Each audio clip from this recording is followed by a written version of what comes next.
Hello and welcome back to another episode of the Cine Club podcast. I'm Rhys. And I'm Billy. Today we're talking about a director so acclaimed and so influential, he was probably the influence for your favourite directors. Of course, we're talking about Akira Kurosawa, the filmmaker best known for his samurai epics, thrilling dramas, and tales of morality. I'm curious, Rhys, what is your favourite of his films? Well, my favourite of his films that I've seen, because I've not seen like all 30 of them that he's made, because that would be that would take a year off my life, I think. Yeah. I do still like Throne of Blood. So for the context, I screened Throne of Blood at Cine Club not too long ago. I think it was one of the final films of the year. Yeah, it was. It didn't go down too well, I don't think, because I like it. I like the film. It is a good film. It's just not like... The context of like Cine Club is you go in for like most of the time it's like a light sort of short-ish watch, and then you go to the pub.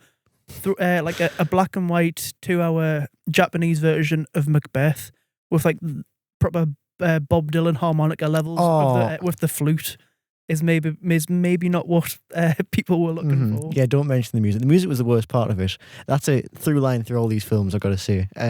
But Throne of Blood is quite cool. I think it's been Tik Tokified a bit for that final shot and how they actually just shot arrows at Toshiro Mifune. Yeah, Toshiro Mifune. They shot arrows at him to do that scene, and that's like being like Tik Tokified as like a TikTok fact. But the film itself is quite good. I think it is a little bit dated. This is what really got us into watching these Kurosawa films, though, because I think going back, well, obviously Kurosawa is like one of the most acclaimed directors of all time. He's one of the best to ever do it. So I feel like if you're a film fan, you've got to at least try it out and like try out some of his films. So that's the one that really started us on the path of watching these films. I wouldn't say it's my favourite now, but it's definitely like an early favourite that definitely kind of sold us on the concept. It's a samurai drama, and it's very, very heavy on the drama, not so heavy on the samurai part. Because I think that's the thing that you've got to come to grips with this, because I feel like when you go into them with samurai, you expect them to like be kicking off at each other all the time with swords. That's just not what these films are, really. Yeah, I think that's a bit of an impact on that Westerns have had on it. Yeah, definitely. Because if, obviously, the story goes that these samurai films were influential in making the Western films, making the kick-off of Westerns in like the 60s and so on. So they've kind of, and people hear that Western films are actually just samurai films with a Western coat of paint. They imagine like the samurai working in the same way that the cowboys do. Yeah, like with the constant gunfights, but with swords. So like you say, Yojimbo is Fistful of Dollars. Seven Samurai is Magnificent Seven. Yeah, so on. But there's two sides to the samurai drama, I think. One's like Yojimbo, which we're going to talk about soon. I think they're more along the lines of a Western. They're more about a lone protagonist, someone who's like on the margins of society. Whereas the more, I'd say, they're going to say like high dramas that you've done, especially the Shakespearean ones. So we have Throne of Blood and we have Ran, which are both based off Shakespeare plays. Ran's really good. That's off King Lear, isn't it? Yeah, King Lear. Yeah. So those focus much more on the dramatic aspect. They like focus much more on the society and I suppose the Game of Thrones-ness of it, because it's quite a similar yeah, I suppose I can see what you mean. World you're in. Yeah, like the sort of feudal, sort of not medieval, but you know what I mean. Like it's that feudal system, and with your lords and your highborns and yeah, it's a very similar. I think if it's a good starting point is some of them. I think because that's quite familiar to us with our whole version of that. Because obviously, feudal Japan and like feudal like Europe have similarities, and it being Shakespeare as well. That's like a cultural bridge. Those ones I think are. I like both of those like type of subgenres of the lone Ronin samurai and the like high drama ones. I think I slightly prefer the Ronins though. I'm not 100% sure. What about you? Actually, I don't. Did you say which one was your overall favourite? No. I was going to say because we got sidetracked on that to Throne of Blood. I think I'm fresh off Dreams at the moment. That one is my current favourite. That's later on in Kurosawa's career. I think his last film was in 1993. Yeah, and that one was Dreams was 1990. Yeah. So that was towards the end of his career. I don't know if he started making films like when he died or if he retired and then... I think the story goes that he was almost blind by the point where he made Dreams. So he was like proper making them right up till the end where he was ill and proper infirm. That's crazy. That's a proper... I know, considering like the technical scope of that film and like the colours and all that. Yeah. Like, crazy. That's definitely like something that I don't know was legacy, I think, as one of the best. But Dreams is probably my favourite out of the ones I've seen. It's the most modern that I've seen, like the most up to date. So it has that advantage because I feel like some of those older ones, with the slower pacing of, say, 50s films and like the limited tech at the time, they kind of age themselves a bit, especially Throne of Blood. I know. I feel like if you're not sort of versed in classic cinema, you could be a bit of a hard pill to swallow, the pacing of it. And like I feel like that goes for a lot of films of that era, but especially ones of that era that are also world cinema where it's in another language and you're reading subtitles because you sort of like, you could be just getting sick of it. Yeah. I've got to say, watching Throne of Blood on a second watch, like it was a bit grating, especially having the opinions of everyone to consider. I was looking around the whole time And thinking, oh my God, are they hating it? Someone Amy threw herself down the stairs rather than watch the film. Yeah. I think some people fell asleep. People kept asking what was going on. I forgot, like when I screened it, I forgot about the music and the really horrible flute that plays. Now, this is a cultural thing, I think, because this is in his other films as well. This like very Japanese style of flute playing where it's very high and very like squeaky. Yeah. And if you're used to it, that's probably fine. But for us who aren't, that was the worst part of the film. Like the music, like obviously, like Western and Eastern music have different like inspirations and have different like rhythms, everything like that. Yeah. So it probably sounds very bad to our ears, but as good as it might sound to someone else. And again, with it being so old and like kind of grainy, it felt like you were kind of watching a relic of a film. Yeah, I get you. Just uncultured. It's like it's Cine Club. Come on. Yeah, it was Cine Club. It was to open your mind. Exactly. Open your mind. And everyone just hated it. Shocking. Well, people said they liked it, but I didn't get the vibe that anyone actually liked it. Yeah, I think it was more like appreciated it from a filmmaking perspective rather than I liked it. Yeah, I'd already seen it. Yeah, I'm glad you liked it. I'm glad you were on my side there because I thought you'd be like, oh, this is terrible. Oh, this is the worst pick you could have picked. No, it was like, I think it was one of the first three that, because a while ago I watched Seven Samurai, Rashomon, and that one. Yeah. Like ages ago. And then obviously when you suggested it, I was like, it's a bit of an unconventional Cine Club one, but I know I like it, so. But I like Macbeth. I like Shakespeare adaptations in general, I think. They're a bit tough to get into, but I think they have some worth if you break them down, especially because we've like studied Macbeth in school. That's where the roots of that come from. So that's why that one holds a special place in my heart. But back on Dreams, that one is such a it's such like a microcosm of like Kurosawa's style, I think, because like after watching all these films, I think what makes them so great, like, you know, when you watch something that's like, and you've heard that it's like one of the most influential films ever, and then you like watching it and thinking, why was that so good? Like piecing it together, I think it's his visual style more than anything else. Yeah, definitely. Because I did some research about this morning about what makes his style so unique, and I've found from a YouTube video. I'm going to be honest, I didn't like do proper scholarly research. Very prestigious. Well, I don't have access to the library anymore. So I was going to say, I think the lecturers would kill you if you'd done that on like an essay or something. They'll never know. Never know which one it was, which essay it was. Damn. But the point of Kurosawa's visual style is that he composes shots based on movement and like three aspects. So you got obviously movement of the main character, the main focus of the subject, like, and that the blocking's very, very exaggerated, like kind of follow this, whatever the character's doing, like, and whatever movement they're making, that like adds an aspect of their personality. The camera will follow it. It'll go like shoot straight up if someone's like jumping up. If someone's like stressed, it'll pace like from like, it'll like follow them pacing left and right, and as they're sad, it'll sink down with them. So it's like, it's a very expressive camera style, as well as that the movement and it's just compositions in general like feel very like almost like Renaissance ish. Like every frame has intention behind it, no matter if it's like just one person alone or if it's the big scenes that are kind of the more actiony scenes that I'm quite famous for, I think, with it's just like hundreds of dudes being thrown at something all at once. They're just running at things. Yeah, like the sheer scale of the extras that they bring in, like in the probably one of my favourite sequences in any film in Ran with the siege of the third castle. With like the sheer amount of the extras that are there, just like it literally just looks like carnage. It's crazy. And they're not actually doing anything either. There's just no actual battle. But it's just so cool. Yeah. The same with Throne of Blood. Like again, when I told everyone that it was a samurai drama, they were expecting like again expecting sword fights akin to gunfights like you have in Sanjuro and Yojimbo.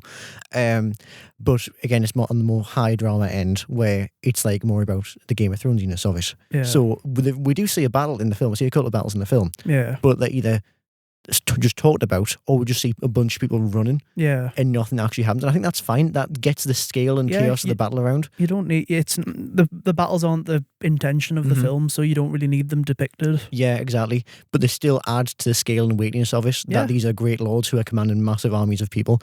Especially in Ran. That's one of my favourite scenes in Ran, that bit, the third castle bit. Yeah, it's so good. Ran is definitely a more modern. I feel like Throne of Blood was a practice run for Ran. Yeah. From the perspective of just everything that happens in it. Well, I was going to say, I feel like Ran is probably my favourite of his samurai films, just because it's just amazing. Like the colour, the scale of everything, the performances. Like at first, I was a bit like, because basically almost all of these have Toshiro Mifune as like the star, but this one didn't. So I was a bit like taken aback at first, like, oh, we're just following this old fella. Yeah. But he's really good in it, and like. Yeah, it was really good. Yeah. Really good. It's good in the fact that, again, I think Kurosawa kind of breaks away from Mifune like after the 50s and 60s. Yeah. Which is a shame because he is an amazing actor. You can't really talk about Kurosawa without talking about Mifune in the early works. But despite the lack of him being in it, everyone else makes up for it. Yeah. I don't really think Ran had a character that he could have embodied very well. I know. Which is probably why he wasn't in it. Yeah.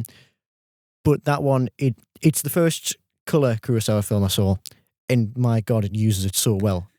Colour was like the greatest gift to that man ever. Seriously, I wish like his previous films had been in colour as well, because he would have had so much fun with them. I can tell. Yeah, I know. I got it on 4K to watch because I thought the DVD in CEX is like £10, so I might as well just splash out an extra little bit and get the 4K of it. And I'm so glad I did. It's like unbelievable. I feel like it's becoming more of an entry point to Kurosawa than Seven Samurai is. Yeah, I think so too. I think the problem with Seven Samurai is it's just a daunting task to approach with how long it is. Yeah, I feel like you could say that about a lot of Kurosawa's films, but Seven Samurai is like 100% like a proper daunting task. It's like a 3-hour samurai epic in black and white, and it's like that, and that's just going to scare off any sort of normal film goers. It's like, unless you're sort of appreciate film, you're not really going to want to give it a go. You can't brute force it either, because I've tried. I'm going to confess here, I still haven't seen Seven Samurai. I have it on DVD, right? You haven't seen it? I haven't seen it. I've tried to watch it, right, but I just couldn't get through to it. But I think the way to do it is, because Ran, I think, is it's the highest rated film ever on Letterboxd. I think it's up there, yeah. It's up. I think Kurosawa as a director is the one who has the most in the top 500, or in like a certain part of the top 500 on Letterboxd. I think Kurosawa has the most.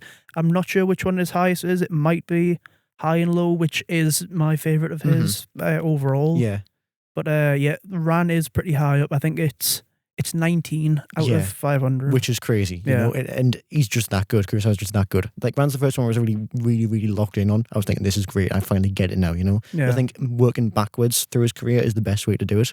You think so? Yeah, because like Seven Samurai is the famous one. Everyone wants to start with that one because that's the best one. See, I disagree, because I feel like a lot of the ones that I approached were his earlier black and white ones, and then I think that just made the spectacle of Ran feel so much more earned and so much more powerful. Because like I'd watched like all the classic black and white, well, not all of them, but you know what I mean, like a load of the black and white ones.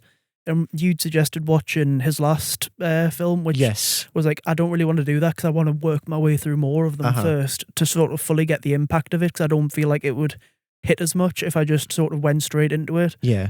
And I'm kind of glad I did it that way, because I can appreciate the classic ones, but now I've gotten even more of an appreciation for his later ones. How he like adapted his style, how he like continued to be good throughout. Like, some directors fall off because a new technology leaves them behind, and new filmmaking techniques leave them behind. But Kurosawa just kept on. Yeah, starting with the end, I feel might not be a good way. You're right in that regard. I suppose your mileage varies, because like you say, you seem to have enjoyed his later ones a lot more. Like the you say Ran, and then you were saying Dreams is your current favourite. Yeah.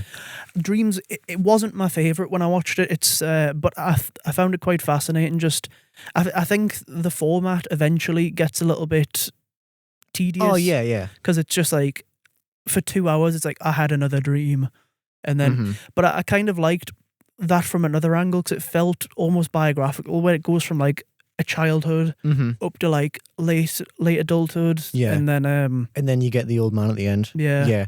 And you've sort of got him tackling themes throughout basically his life that he finds important. Like I think I wrote down, it was like environmentalism, human nature, childhood, stuff like that across all these different stories. And it's like, you get the most bang for your buck really, because you get like the sort of classic Japanese culture sort of stuff in some of them. You get like the foxes and the spirits and but all that kind of thing. In the same breath, you get to see like something that you would never really tackle otherwise, like nuclear meltdowns. Oh and yeah, stuff that like one was grim. Those two were grim actually, 2 in a row. So it's the Mount Fuji erupting and like all the like nuclear power plants setting and then off. just the massive daffodils or something. Yeah, and there's the demons. Yeah, that one was really weird. I don't know which one was my least favourite out of them. I think my favourite was probably the one that everyone talks about, the Crows, the Vincent van Gogh one. Oh yeah. Because I just found it interesting because obviously, with if you like haven't seen it, Martin Scorsese plays Vincent van Gogh in it, and I just like I'm pretty sure ILM did the visuals for it, and because he walks on all the paintings, doesn't he? Yeah. And I'm pretty sure Spielberg and Amblin had a hand in some part of the film. I'm assuming that. And like, I think what I found interesting about it is because these directors, Spielberg, Scorsese, Lucas, these new Hollywood filmmakers were basically raised on Kurosawa films in film school. Yes. That's what they'll have shown, and that's why Star Wars is so similar to Kurosawa's film. So it's kind of a nice full circle moment that these directors who've gotten a lot of their influence from Kurosawa now get the chance to work with him. Yeah, it's that like Ninja Turtles photo of them helping Splinter after they helped him. It's that kind of thing, you know. Like Kurosawa led the way. Yeah. He taught them everything they know about. Well, not everything, but like he influenced them quite highly, and now they're helping him. Yeah. Like I think that one is pretty good. The Vincent van Gogh one, like that's really good. I like how it switches from Japanese to French, I think. Yeah, French, and then Scorsese just speaks English, and it's like normal. His New York accent. And it's New York accent. It's so funny. I love that one. It was just beautiful as well. I think it's. I feel like you could kind of call it soapboxy in a way, especially the last one and the other ones where they're talking about environmentalism, how living with nature is the best way to do it. But I think that's quite influential on a lot of like Japanese media in general. Yeah. Like anime, especially, has had a lot of that where characters will just talk about their beliefs and like something they believe in with like some big long monologue.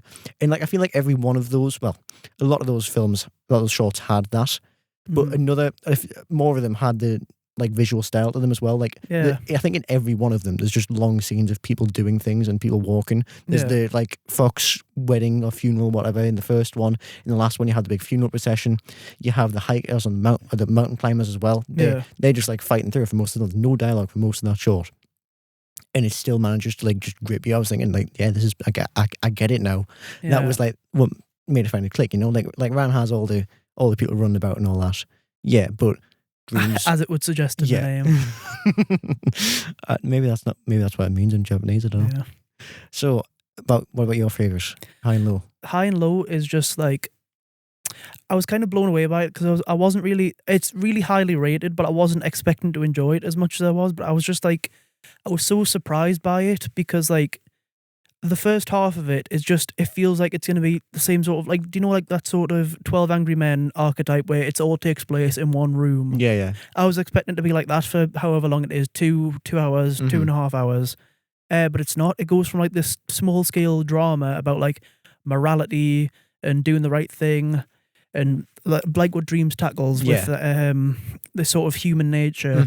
And it just like it just continues to spiral as the film goes along into a proper procedural crime thriller that spans all the way across like this big region of Japan, and it's a proper cat and mouse with these police officers and the person who was like kidnapped the kids and was killing killing these people, and it's like it was really engaging. I just thought was so enjoyable. Yeah, and this one's not even one of his samurai dramas. Is it? No, it's Like, not. It's he's most famous for them. I think the best ones are the ones that aren't Yeah, exactly. with samurai in them. well, like, it's Toshiro Mifune again, Mhm. and he's really good in it. But then eventually, like it feels like he takes a back seat once it goes into the sort of crime procedural, because he's like a businessman who's being extorted. Have you seen it? No, I haven't. Oh man, I'm gonna watch it now though. I'm Yeah. gonna keep watching. I'm gonna keep watching all these films after this episode. I'm not just gonna like stop because these are great. These are like good for the soul. These films, you need to see them. yeah. But he's like a businessman who's getting extorted. They thought they kidnapped his kid, Mhm. but they actually kidnapped his butler's or his like driver's kid, and he doesn't want to originally shell the money out because it'll bankrupt him when he's about to make this massive business deal. Mhm. So it's this proper thing of morality. Like, does he cave in and give the money and bankrupt himself, or does he keep the money but become absolutely hated by everyone Yeah. for not saving this kid? Uh-huh. And I won't spoil it, but it's Yeah. so good. And I think like him bringing the films into modern day instead of like Yeah. the feudal era lets him do that more like humanist side of his works, like the thematic side Yeah. more so I than don't- just adapting grand works. I don't think you can really talk about humanist without talking about Ikiru either. Okay. Because like that is probably, I said in my review of that, it feels like his most like sort of melancholic Mhm. and honestly quite depressing film, Yeah. but it's also his most human and his most uplifting, Mm-hmm. because it's about this like an old man. He's played by Takashi Shimura, Mm-hmm. who's in he's in a few of his other films. He's in like Seven Samurai, High and Low, Rashomon. Yeah. He's also in a couple of the Godzilla films. Is he? Yeah, you'd recognize him if you saw a picture of him. Uh-huh. I saw Ishiro Honda did some work on Dreams as well. Yeah. Who did all the Yes, I recognize him. Yes. He's in a lot of the Godzilla films. But anyway, he's like this proper Ebenezer Scrooge type character where he's worked every single day of his life for 30 years. He's never taken a day off in this office. And then he finds out that he's got stomach cancer Mm-hmm. and he's dying. And he sort of resolved to try and change his life for the better and help the people around him. Yeah. And it's just really lovely, but it's also really sad. Yeah. It seems like it's a wonderful life in that. Yeah. It seems like that kind of film where like it's got a very human tale to it. Yeah. Yeah. And that's his like peak of humanism, you see. Yeah. I would say so. It's hard to describe it without spoiling it, but Mhm. like it's not on the same level as these films where it's like, oh, he finds out that he's dying and then like he's got to change the whole world. Yeah, It's it's still quite small scale Mhm. because he just wants to get this park built for these people who Mhm. they've got like raw sewage like spewing out of the My thing, and God. it's like a proper. But like these poor people are getting like the runaround from the government. Mhm. Like they go to one desk and they get sent to another. Yeah. And then he just sees that, and he's been a cog in this sort of like the failures of bureaucracy Mhm. and that, and he just like frees himself from that to try and do this, and he doesn't like seek any credit for it, and like in the end it just like people take credit for his work and so on, but that's not really what he was looking for. He just Yeah. wanted to help these people and live a little bit of his life while he still could. Mm-hmm. That's great. I feel like that's quite a universal tale. Yeah. Like, there's probably some aspects that are like specific to Japan with the, like work culture and that kind of thing, but in general, you can just like look at that and like relate to it no matter what. Yeah, like you could link it to some aspects of samurai, I suppose, Yeah. with the honor and the like doing right by your I people. think a lot of the thematic elements of Kurosawa's films do sort of Mhm. carry over across a lot of them, even Yeah. if they're like different genres or Mhm. different. 'Cause it's a timeless sort of sense to it, Yeah, where like the messages that he's going for are never going to sort of go out of fashion. Mhm. Like I say, human nature, environmentalism, mm-hmm. honor, Yeah. legacy, all that. It's like it seems to be stuff that's very important to him, and it carries across all of his films. Mm-hmm. But like some of these films are like over 50 years old, if Yeah. not like some of them will be like 70 years old now, but they're still the techniques in them might seem a little bit dated now, but what the message that they're striving Mhm. for doesn't feel Yeah, dated. exactly. Yeah. Yeah. Can we talk a little bit about Hidden Fortress? Yeah. Go ahead. Because Hidden Fortress is an older one. This is the one that is probably one of the more famous ones still because of the legacy around it. Yeah. Obviously, some people will know the story. For those who don't, Hidden Fortress is considered to have inspired Star Wars more than anything else. Mm. In fact, there's been a line in Star Wars where they talk. It's in the first one, where the Imperial generals are meeting all the Moffs and that. Yeah. And then says, one of them says, we're close to finding the location of the rebels' hidden fortress. Before he says hidden fortress, Vader chokes him out, and that's Lucas doing a little nod to Kurosawa. That's what people think. And the main draw from that film, I think, that Star Wars took was the framing of it with the two protagonists, the peasant characters, and that I think because of that one, the light-hearted tone of that one.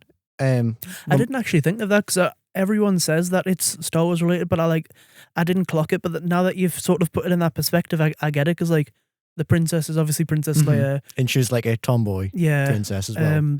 Toshiro Mifune's character is Obi-Wan, and then the two peasants are Luke and Han. Yeah, no, I thought they were R2-D2. Oh yeah, actually, because that's what I thought it was. The sort of comic relief characters. And they start at the story because we start out Star Wars by following R2 and C-3PO through the desert, and they get kidnapped and taken advantage of, then they get sold and freed. Yeah, that's true. And then they have to help the hero. But they are worse characters than R2-D2 and C-3PO. They are horrible. They are horrible. Immoral, slimy little bastards. I don't like those two. And they get away with it. I know they do.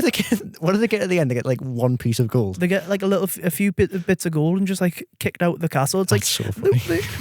They were knackers. They just ran off all the time. I know they're trying to at the end of the film, the prince is like, yes, this is me. Thank you for your help. You ran away. You did nothing. But the light-hearted tone that, especially compared to stuff like Throne of Blood and the more serious, high samurai dramas. Because this one isn't really a samurai drama, I wouldn't say. Yeah. It's set in Japan in the feudal era and it has samurai in it. Yeah. But it's not like an epic or a drama. And I'd say the real main character is a samurai. Mm-hmm. He's Toshiro Mifune's character, of course. But he's not he's not the High Lord dealing with a bunch of kingdom issues. He's just trying to help his princess, and that again, the tone of it's quite light-hearted comparatively. I feel like the editing's quite fast as well. Another thing about Kurosawa's the whole movement thing is that he apparently edits based on movement. So when the character's moving, it'll cut. So that's why it seems so smooth, that you'll be too focused on the movement and notice the cuts. This is one that really introduces the concept of the samurai duel, I think. Because you do have that duel, and it's kind of the midpoint of the film between Toshiro Mifune and the... See, I was looking for Star Wars parallels when I was watching this. And the villain samurai kind of seems people would draw parallels to Darth Vader, but I don't think that's the case. That's not really the case. So I feel like the comparison kind of ends there. Yeah. In terms I know of... it's not like people make such a big deal out of it. It's not as overt. No. I feel like a lot of the sort of things that people say aren't as overt, aside from the basic building blocks of it. Is Yojimbo and A Fistful of Dollars that similar? Yes. I suppose it is, because they did he did get money from a lawsuit. Yes. So again, another famous story is that he made Jimbo, and then the only watch that made A Fistful of Dollars off it, and then Kurosawa was really mad and sued him. But obviously, Hidden Fortress is not Star Wars. It's a completely different film. There's some inspirations, which is more technique inspirations and writing inspirations. But Yojimbo and A Fistful of Dollars are the same film with a different coat of paint. Well, I feel like that sort of with what we've been talking about the whole way through about these filmmakers, whoever they might be, Lucas Scorsese, Leone, all drawn from Kurosawa. I feel like that sort of relates to a point that I sort of thought about as I was thinking of things to talk about on this.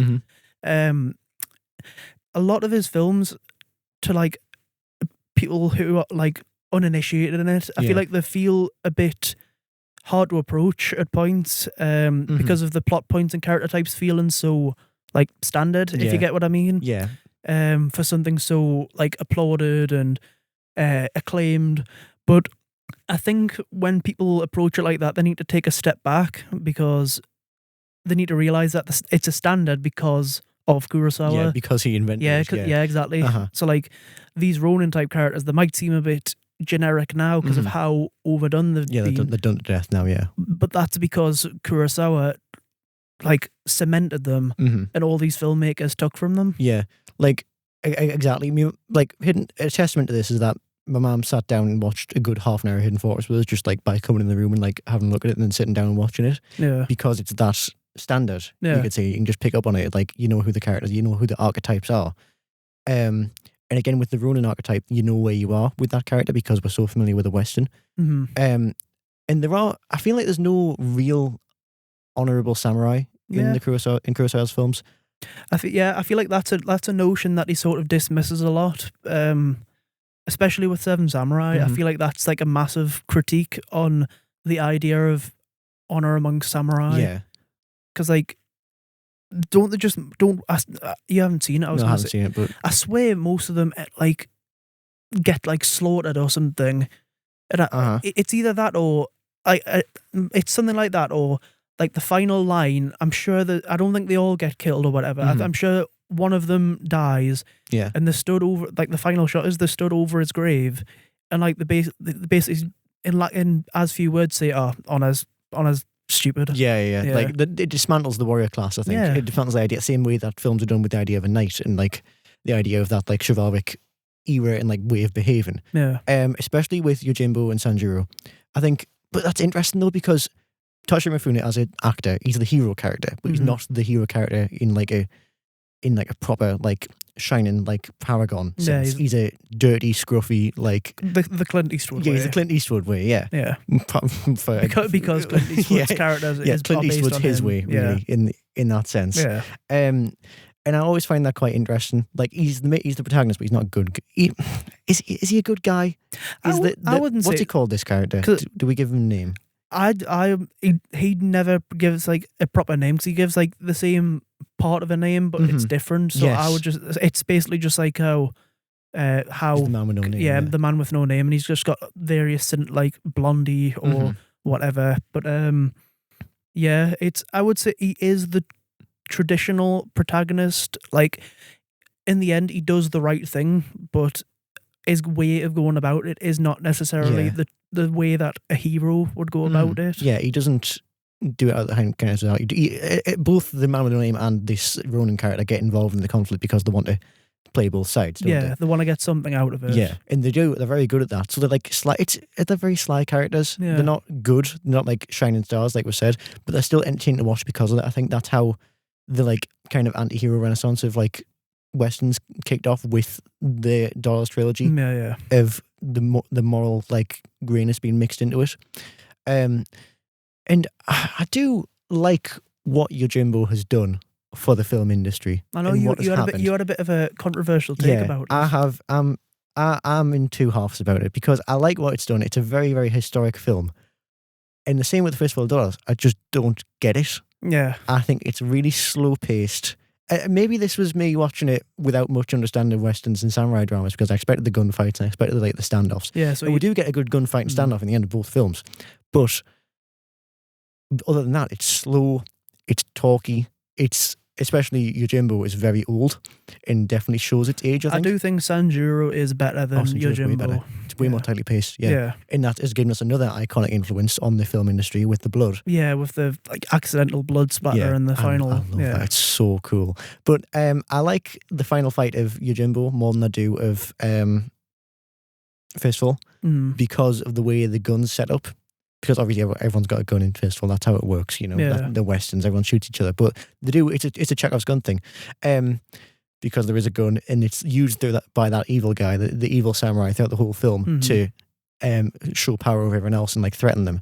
And I think what we're meant to be doing in this big standoff is weighing up the odds, because obviously the samurai with no name, we're going to call him, he stands alone against like 8 guys who have all like kicked his ass like previously in the film. And you think, how the hell is he going to do it? But then it's the only use of music in the whole film in Yojimbo where there is that tension where the guy with the gun, obviously they do this thing. This is another thing about Kurosawa. He tells actors to like have one character trait like physically that they do to like kind of let the audience know who they're looking at and what the whole vibe is. And obviously the samurai characters in this, the same way that Clint Eastwood hides under his poncho, tuck their arms into their sleeves. So they're kind of concealing their weapons, concealing their expressions, their intentions, which is quite good for this like wandering, vagrant character who you can't really get a read on. And in this final fight of the film, everyone's got their hands in their pockets, everyone's got their hands in their robes, and I think Toshiro Mifune's character, he's running at this group of people. You don't know what he's going to do. What the hell's going to happen? The guy with the gun pulls out his gun. Yeah. Mifune throws this like throwing star or like throwing knife at it, knocks the gun out of his hand, and then as soon as that knife hits, the music stops because the fight's over, because he's already won, because he's Yeah. eliminated the only thing that can like beat him. Yeah, you know? it's out of play. It's out of play. It's out of play. And then the rest of this fight, if you need to call it a fight, it's just him running around. See, this is nothing where it shows his age, I think, compared to other samurai films. The actual sword play, I don't think is very good. They kind of treat like baseball bats, where they just kind of like smack them off each other. I suppose there's only so much you can do with the technology that they had at the time, but I get what you mean, where it's like, I feel like that's the reason why he didn't depict a lot of action in his samurai films, because he knew it would look not as convincing. Yeah. Because like when you get those sort of, it's like a sort of bird's eye view shot in some of the films where he's like going around and he's cutting people up, but it just looks like he's like slightly, very gently dragging it along them, and then they just like fall to the ground, and there's no sort of oomph to it. I feel like there's an elegance to it that they're trying to put across. And this is before, and again, this is the film before he essentially invents blood in film with the next film, Sanjuro, which has that whole blood explosion. You went from no blood and like very dry feeling action to the most blood anyone's ever like bled in a film. And oh my god, it's so good. Sanjuro is so much better. Well, with blood, Ran. Yes. The sheer amount of red painted blood in that one is just crazy. Yeah. Like in that siege of the third castle again, like in the aftermath when there's just like a fella lying up against the wall, blood pouring all the way down him, pouring off the side of like the railings and all that. It's just it's gruesome. It's like proper red blood as well. It's not like realistic red blood. This is made so you know how much blood these people are bleeding. Yeah. And when in the end of the film, I think it's when, you know, the wife of the first son, who's like when she gets a head chopped off and it just it's like spurts all over the wall. Over the wall. Like when I was watching these films like this and Throne of Blood, I was thinking, God damn, like, does Kurosawa have like a problem with women? Then I realized, oh no, it's Shakespeare. Shakespeare had a problem with women. That's what I thought that as well, because like as soon as this wife character appeared, I was like, it's another blooming meddling wife who's causing all of this. They're all really creepy as well. Yeah, the way they shuffle about and like, they just can't. You're right. It is a Shakespearean trait more so than a Kurosawa trait, because so like Kurosawa's innocent in that regard, I think. Yeah, because like I had the same worry that these are great films, but they also might be secretly misogynistic. Yeah.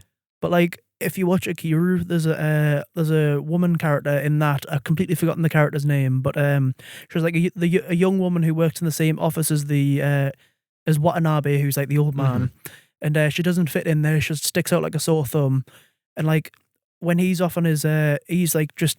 But he's buggered off from his job. He's not paying any attention. She bumps into him on the street and she wants him to sign a paper so she can quit and get a different job because it's just not for her. Yeah. First of all, woman working on her own and she wants to go and work in a factory. And when was this one made? This was like it was still black and white, so I'm guessing the 50s or 60s. Yeah. But yeah, working on her own. She's independent. She doesn't need anyone. She doesn't have a partner. There's no forced. Well, he builds like this dynamic with her, and at first I was worried that they were gonna try and make it be romantic and it would make it a bit icky, but it doesn't end up that way because he sort of sees her more like family. Yeah, it's the people around him that thinks he's decided to just go and get like a young girlfriend and sort of be debauched and all that. But that's like a whole little different kind of worms in that film where it's like, people get the wrong impression of him and he just gets completely misread and misrepresented by everyone around him, where he's just like trying to approach stuff through nobility. But anyway, this woman is like independent. She goes out with him, like eating and drinking and partying and that.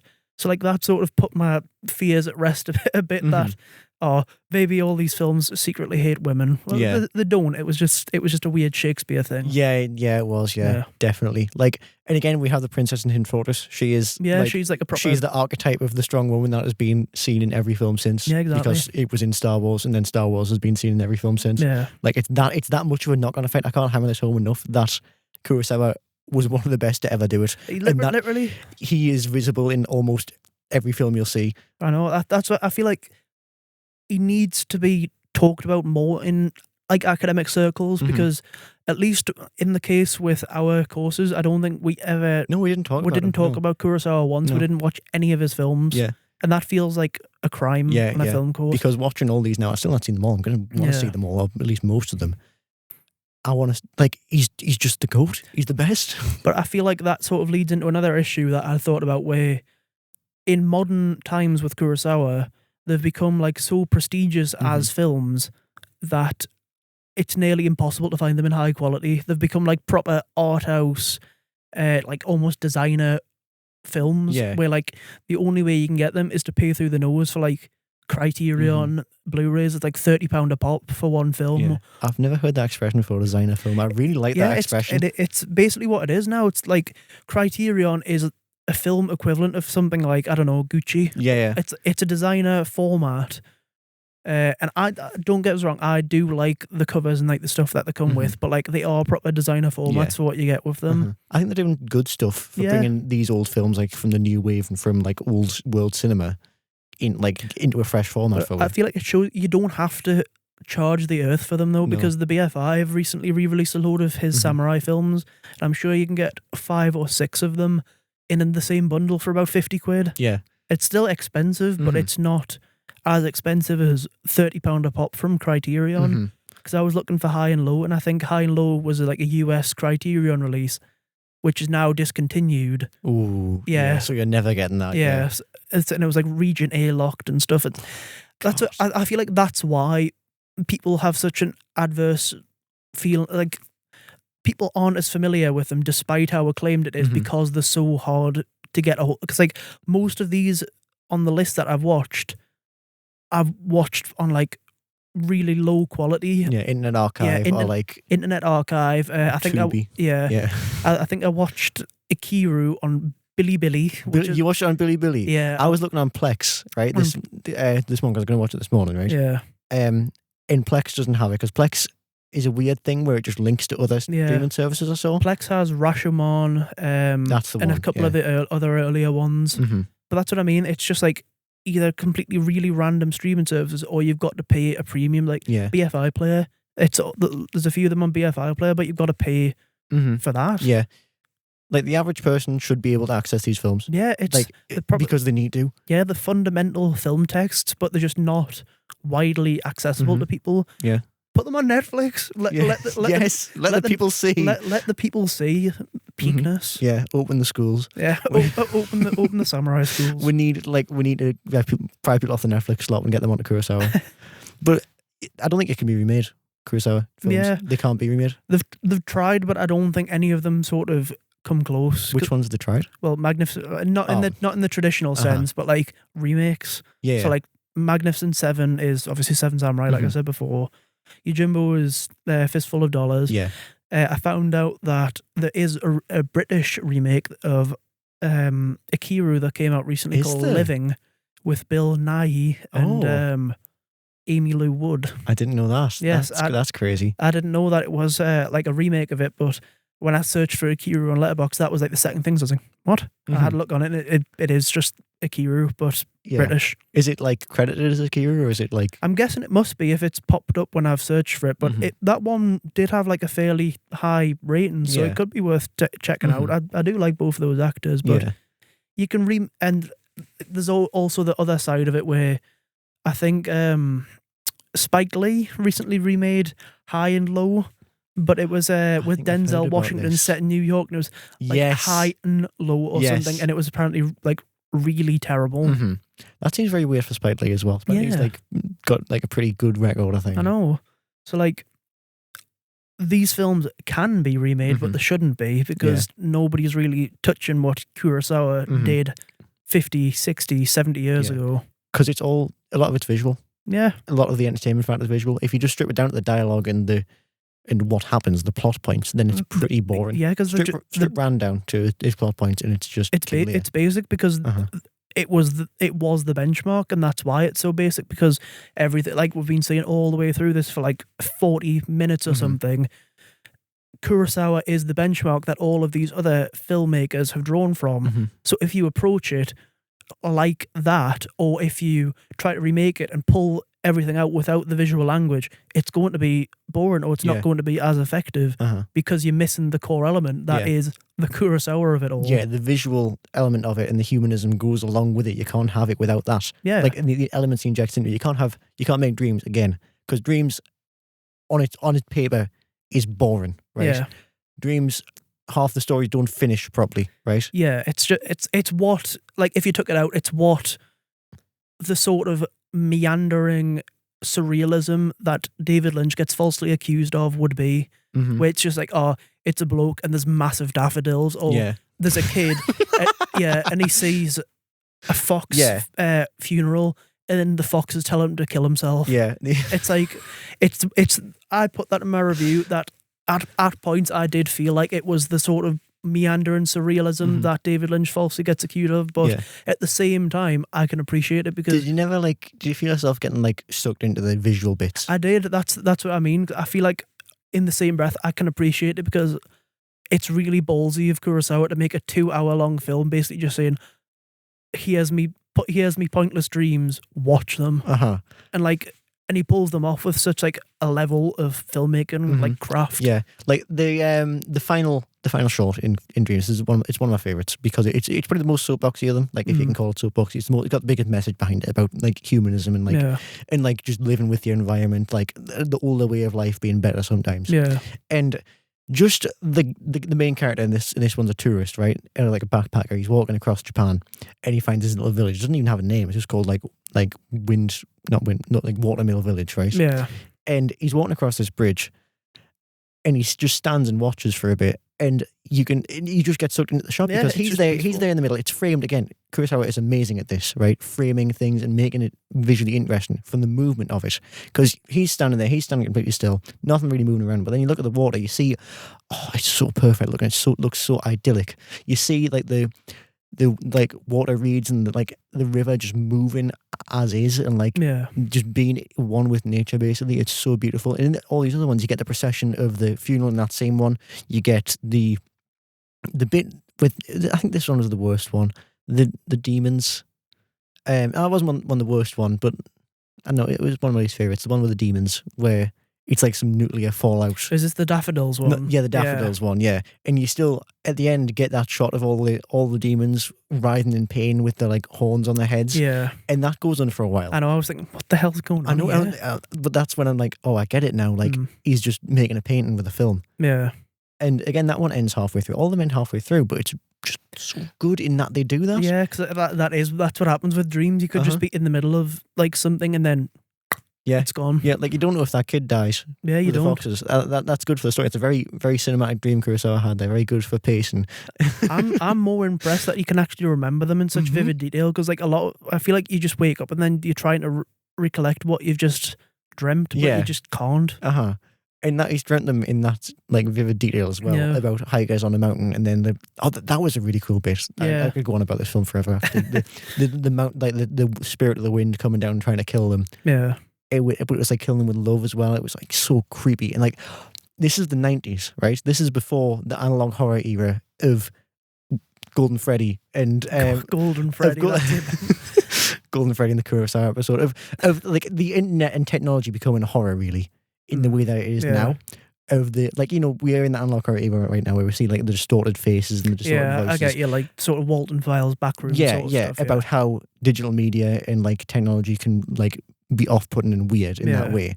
And in that shot with the mountain climbers, the mountain spirit that comes down, or whatever it is that comes on, the ghost, that tries to like kill them with the snowstorm, it only says 2 lines. It says like, snow is warm, ice is hot, right? Because it's trying to like lull them into this like sleep and kill them. Yeah, and so it's got a really distorted voice. It's like double layered and like pixelated, and that really creeped me out. So you're saying it's like a predecessor to these sort of digital horrors. It's like even distorting nature or gods or whatever. Even accidentally. Like, there was just that 2 lines and it really freaked us out. A lot of his films feel quite ethereal and quite liminal in a way. Yeah, this one is like the most liminal. Yeah. Ran as well takes place in like Green Hill Zone. There's nothing really else there. That's true. It's just this endless. You don't really see the castles. You don't know where they're pulling these massive armies of people from. Yeah, because they just appear out of nowhere. It's just large barren landscapes. And and there is a bit of dreaminess over the whole filmography, I think. Yeah, I can see that when you say it. Actually, it does feel like a fairy tale. Yeah, because they've got morals behind them, don't they? Yeah, and they don't necessarily have like sort of mythological creatures or whatever, but it feels like a fairy tale or a fable or something to that effect. Yeah, the moral story. Yeah. Obviously there's a morality through line in like most of these films. I feel that adds to that. Yeah. And it's, again, back to the foundations of cinema and the foundations of storytelling. That's where we got our films from. And that's where we still get our stories from. Now there's like 3 types of stories in like every storytelling. You know, like Star Wars is Gilgamesh and like the hero's journey, you know? Yeah. Like, it all just loops back to Kurosawa and him laying the foundations, just working hard to like cement his place in film forever. I don't think I don't think that place will ever sort of get rubbed out because it's just like, because he's brilliant. He's great. If you take anything away from this episode, go and give some of these films a chance, even if you're not like, if you add like adverse to black and white films for whatever reason, which you shouldn't be. Color doesn't make everything. Yeah. Or if you're adverse to subtitled films, just give some of these films a go. Yeah. I have a confession, I watched Ran with the dub because that's all they had on Prime. Damn. Yeah. But I still was like hooked into it. The voice actors weren't really giving it the like anime level of all. And going, but they were like Shakespearean like voice actors still. To be fair, my 4K of it did start out as an English dub, but then I changed it over. Yeah, I feel like I was more true to the original watching it in the subtitles. But you can do either as long as you watch the film, I think. Yeah. That's the lesson. As long as you watch the film and you enjoy it in a way that matters to you. Because I think with these films, especially with the heart and soul that's been put into them, everyone is going to find one that like speaks to them. Yeah. Like you found High and Low. People like Redbeard. People like Yojimbo. I like Dreams. Yeah. Everyone has one of these films. There is something for everyone. They're not all the exact same film over and over again. They're not all like in the same way people sort of label Scorsese as the mob flick guy. He's done like 2 mob films. He's not the mob flick guy in the same way that Kurosawa is not the samurai guy. I feel like I've done a disservice to him by putting Throwing Blood on the Cine Club now, because that probably was people's first Kurosawa film, and it is the epitome of what people are fearing about Kurosawa, that it's dry, old samurai drama. Yeah. So I think I might have done a disservice to him. For that, I apologise. Just put on another one next year. Yes. Yeah. I'll find a better one. Or more entertaining one, because they're all good. Not Dreams. I think that'll send even more of the wrong message. Yeah, Dreams is the other end of the spectrum. Yeah. Well, I think that's all the world cinema we've got time for today. Make sure to check out our Instagram, TikTok and Facebook page for more Cine Club podcast content and updates. As always, this episode was recorded and produced by us, the former Sunderland University students now, as well as being engineered and edited by Emily Main. A special thanks goes out to Steve Cannon, Barbara Sadler and Richard Berry. A reminder that our not 7 but 2 samurai this week have consisted of me, Billy, and me, Rhys. This has been a Cine Club production for Spark. Thanks for listening.